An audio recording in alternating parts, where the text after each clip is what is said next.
MIT technology review Pakistan کے news studio میں خوش آمدید۔ میں ہوں آپ کا میزبان GM شاہ۔ نیوز راؤنڈ اپ کا آغاز کرتے ہیں۔ بلیٹن کے آغاز میں آپ کو بتاتے ہیں کہ ای کامرس کے شعبے سے تعلق رکھنے والی معروف چائنیز کمپنی علی بابا نے پاکستان میں سرمایہ کاری کرنے کے حوالے سے دلچسپی کا اظہار کیا ہے۔ اس حوالے سے علی بابا گروپ کے وفد نے پاکستان کا دورہ کیا، جہاں ان کی ملاقات minister for commerce Khurram Dastgir Khan سے ہوئی۔ اس حوالے سے علی بابا گروپ کے پریزیڈنٹ مائیکل ایونٹس کا کہنا تھا کہ ان کا گروپ پاکستان کو ہائی پوٹینشل مارکیٹ کے طور پر دیکھتے ہیں اور یہاں سرمایہ کاری کرنے سے ہزاروں پاکستانیوں کو روزگار ملے گا۔ جی ناظرین، سنیے ایک اور اہم خبر کہ اب آپ کو کلاس روم میں نوٹس لینے کی ضرورت نہیں پڑے گی۔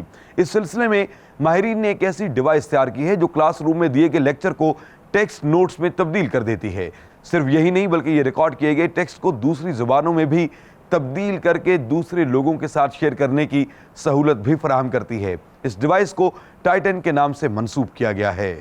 بلیٹن کے آخر میں آپ کو بتاتے ہیں کہ ماہرین نے پودوں کا معائنہ کرنے کے لیے ایک انوکھا روبوٹ کا نمونہ تیار کیا ہے۔